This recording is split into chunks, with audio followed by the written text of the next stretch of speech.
అది కూడా వార్త వైరల్ అవుతుంది. సరే, పూర్తిగా మీరు అన్ని ప్రశ్నలకు సమాధానం చెప్తాను. అయితే గొంగట్లో ఏదో ఏరుకున్నట్టు నేతి పిరకాయలు నేతి గురించి వెతుకుతున్నట్టుగా ఉంటుంది దీంట్లో. ఈ ఫోన్ ట్యాపింగ్ ఎవరు, సత్సీలు ఎవరు, సుతపూసలు ఎవరు, అసలు ఎందుకు అవసరం, ఇవన్నీ మాట్లాడితే అంతే ఉంటుంది. సరే, తెలంగాణ అస్తిత్వాన్ని ప్రశ్నించి తెలంగాణ ఏర్పాటు విఫల ప్రయోగం చేసినటువంటి ద్రోహులు కుట్రలతో ప్రారంభ అవసరాన్ని ఏర్పడినటువంటి ఈ ఫోన్ ట్యాపింగ్ అనేది ఎక్కడ ప్రారంభమైంది? తెలంగాణని విఫల ప్రయోగం చేస్తానికి కుట్రలు పడిన క్రిమినల్స్, అప్పట్లో ప్రజాస్వామ్య కిల్లర్స్ దాన్ని పడేస్తుంటే అప్పుడు నిఘా అవసరాలు ఏర్పాటు చేసి ఆ తర్వాతనే ఈ ఫోన్ ట్యాపింగ్ వ్యవహారం మొదలుపెట్టారేమో అని నా ఉద్దేశం. నిజంగా కూడా అదే జరిగింది, ఆ తర్వాతనే జరిగింది ఫోన్ ట్యాపింగ్. ఫోన్ ట్యాపింగ్ చెయ్యొచ్చా, ఎంతవరకు చెయ్యాలి అంటే ఈ పోలీస్ వ్యవహారాలు కానీ కొన్ని మనందరూ తెలుసు, అరెస్ట్ అయిన వ్యక్తిని ఏ విధంగా ట్రీట్ చేయాలో, కానీ ఆ విధంగా ట్రీట్ చేస్తారా? ఎక్కడైనా ఉందా? ఎక్కడైనా చట్ట ప్రకారం ఏదో నడవదు. సో అది కాస్త ఇంకా అద్దు దాటడానికి కారణాలు కూడా ఉన్నాయి. అయితే అస్తిత్వం కోసం ప్రారంభమైన ఈ ఫోన్ ట్యాపింగ్ చివరికి తెలంగాణ అస్తిత్వం ప్రశ్నార్థకమైనప్పుడు ప్రారంభమైనటువంటి ఈ ఫోన్ ట్యాపింగ్ వ్యవహారం ఇప్పుడు తెలంగాణ ఆస్తుల దోపిడీ కుంభకోణాల కోసం మళ్ళీ విచారణ అనే డ్రామా మళ్ళీ ప్రారంభం. ఎప్పుడైతే బొగ్గు స్కామ్ గురించి మాట్లాడారో అర్ధరాత్రి వచ్చేసినాయి నోటీసులు, పొద్దున్న అటెండ్ అయ్యాడు. సరే, అది పోలీస్ పాలసీలో రకరకాల, ఎందుకంటే అవసరం ఉన్నప్పుడు ఈ విచారణ సంస్థలన్నీ కూడా కేంద్రం నుంచి మొదలు పెడితే అన్ని కూడా వాళ్ళ అవసరాల కోసం జోబు సంస్థలుగా వాడుకుంటున్నారు. ఎప్పుడు ఎన్నికలు మనం చూశారు, మన జూబ్లీహిల్స్ ఎన్నికలప్పుడు ఈ కారు కేసు నోటీసు ముందుకెళ్ళింది. ఇప్పుడు రేపు రాబోయే మున్సిపల్ ఎన్నికల్స్ ఉన్నాయి, దానికి దృష్ట్యా మళ్ళీ ఈ కేసు ముందు తీసుకొచ్చి అటెన్షన్ డైవర్ట్ చేయడం, లేదా ముద్దాయిలుగా ద్రోహులుగానో కుంభకోణాల కథగా చూపించాలని ప్రయత్నం కావచ్చు. కాబట్టి దీన్ని తప్పు పడ్డారు, ఎందుకంటే వాళ్ళు రాజకీయ పార్టీలు రాజకీయం చేస్తారు కాబట్టి. అయితే దీంట్లో ఎథిక్స్ గురించి ఇప్పుడు మాట్లాడబోతున్నాను. అంటే అన్నగారు కార్తీక్ అన్నగారు కూడా చేశారని నోటీస్ వచ్చింది, నీది కూడా ట్యాపింగ్ అయింది, నీకు ఆ విషయం తెలుసా, ఏమేమి జరిగింది, నీ మీద ఎందుకు చేయాల్సి వచ్చింది, ఇవేవో అడిగి ఉండొచ్చు, ఇట్లాంటి దానికోసం పిలుస్తారు. నీకు జరిగిన మాట వాస్తవం తెలుసా, నీ నంబర్ కూడా ఉంది. సరే, ఇక్కడ ఏంటంటే మనందరికీ తెలుసు, రాజకీయ నాయకులు ఎవరు కూడా బినామీల పేరు మీద ఆస్తులు పెడతారు కానీ సొంతంగా పెట్టుకోరు. ఏమైనా రికమెండేషన్లు చేయాలన్నా, బెదిరించాలన్నా పిఏ నెంబర్లు, వాళ్ళ అసిస్టెంట్ నెంబర్లే వాడుకుంటారు చాలా సందర్భంలో. అంటే లీడర్లతో పాటు లీడర్ కార్యకర్తలు కూడా వాడుకుంటారు. అన్నప్పుడు అట్లాగే ఆ లీడర్ లిస్టులో వచ్చిందో అన్నగారి పేరు, మరి కార్యకర్తల లిస్టులో వచ్చిందో కానీ అన్నది కూడా అయిందని చెప్తున్నాడు. అబద్ధమేం చెప్పరు, ఉన్నది సాక్ష్యాలు కూడా ఉన్నాయి.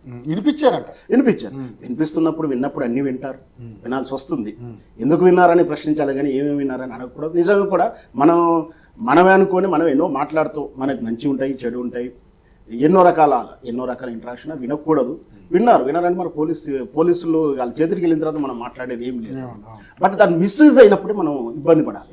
మిస్యూజ్ చేశారు అన్నది కొన్ని ఆరోపణలు వచ్చాయి, వాటి గురించి విచారణ చేయాలి, బాధపడాలి, దానికి పనిష్మెంట్ ఇవ్వాలి.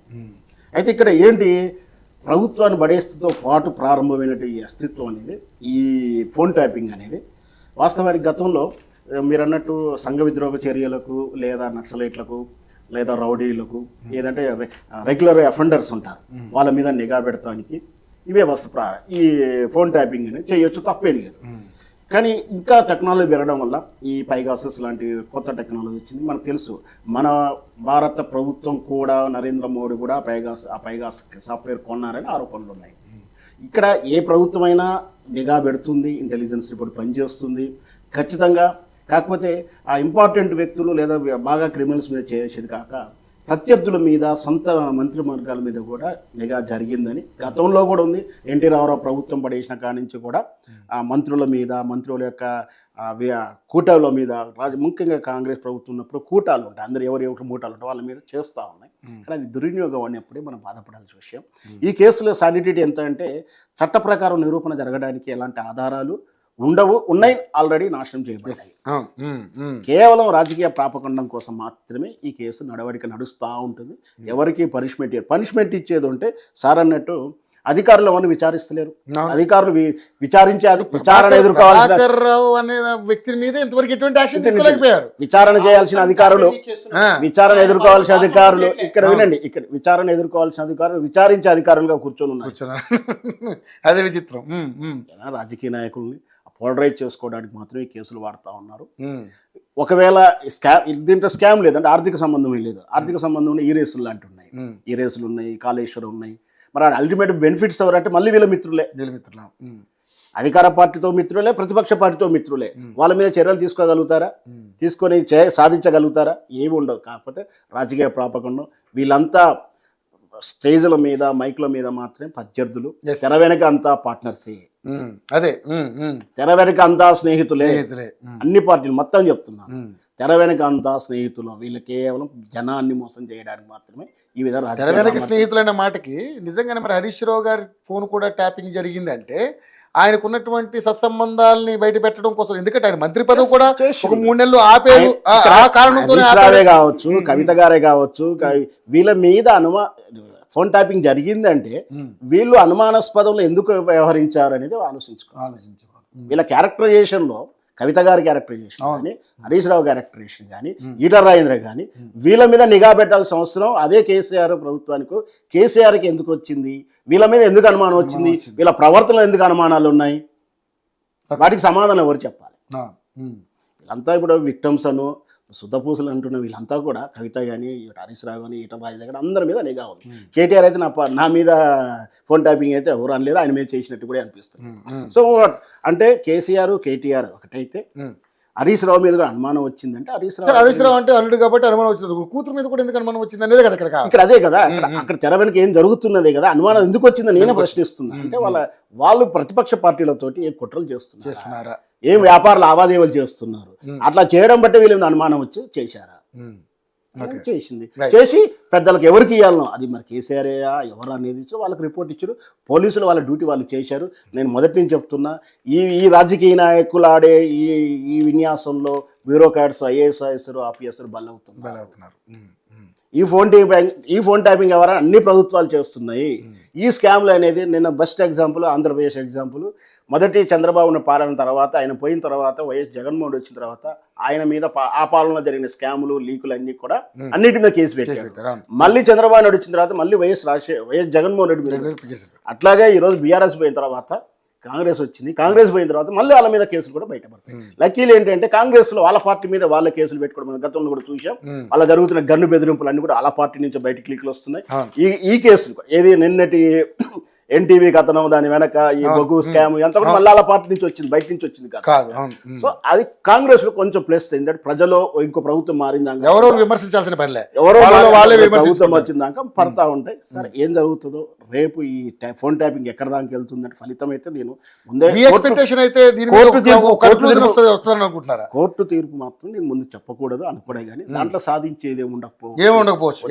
ఎందుకంటే ఇప్పుడు ఈ రోజు నేను పొద్దున కూడా అపగండానికి మాత్రం పొద్దున నేను దిలీప్ గారిని కూడా ఇంటర్వ్యూ చేసినప్పుడు సేమ్ ఆయన ఇదే అన్నారు. దీనివల్ల కేవలం కాలేదు. ఒకవేళ నేరం చేసినా, నేరం అనిపించినా, సారు ఇట్లాంటి ప్రూఫ్ ఉన్నా కూడా నిరూపించడానికి చట్ట ప్రకారం డివిస్ లేవు, ఆ సిస్టమ్స్ లేవు, సాక్ష్యాలు ఉండవు కాబట్టి బెనిఫిట్ ఆఫ్ డౌట్ అంతవరకు. రైట్. శామిల్ కార్తిక్ గారు, నిజంగానే మరి ఫోన్ ట్యాపింగ్ కేసు నిజంగా జరుగుంటే ఇది నిజంగానూ ఒక దేశద్రోహం కిందనో లేకపోతే ఒక తీవ్రవాదులకి సంబంధించినటువంటి అంశం కిందనో అంత గొప్ప మన ద్రోహం చేశారు, తీవ్రమైన అదే ఒకవేళ నిరూపణ జరిగింది అనుకోండి, వీఆర్ సస్పెక్టెడ్, వీళ్ళ మీద అనుమానం వచ్చి చేశామని చెప్తారు, అంతే తప్ప యాక్షన్ ఏముండదు. ఓకే,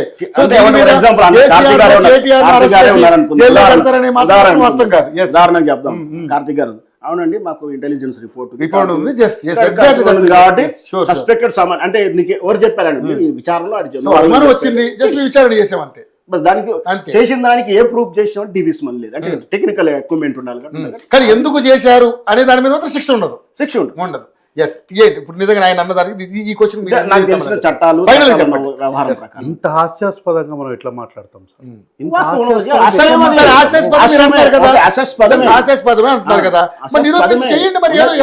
చెప్తున్నాను ఉన్న చట్టంలో ప్రాబిలిటీ, ఆ సెక్షన్లు, మీ ఎవిడెన్స్ లో కెమెరాల సాక్షి దొరికిన తర్వాత కూడా మేము అది కాదు, మేము చేయలేదన్న అంతకన్నా జోకేం కాదు. Right. అందుకనే Right. చట్టాలు Right. ఉన్నాయి. మీరు విధానం కనిపించండి. ఉంది. Yes. కాదు తొందరగా ఇంతకన్నా హాస్యాస్పదంగా మనం మాట్లాడొద్దు. Hmm. ఎందుకంటే this is very serious issue, Hmm. చాలా సీరియస్ ఇష్యూ సార్. Hmm. నేను నా భార్యకి ఏదో చెప్పింటా, మీరు అర్థం చేసుకోండి. నేను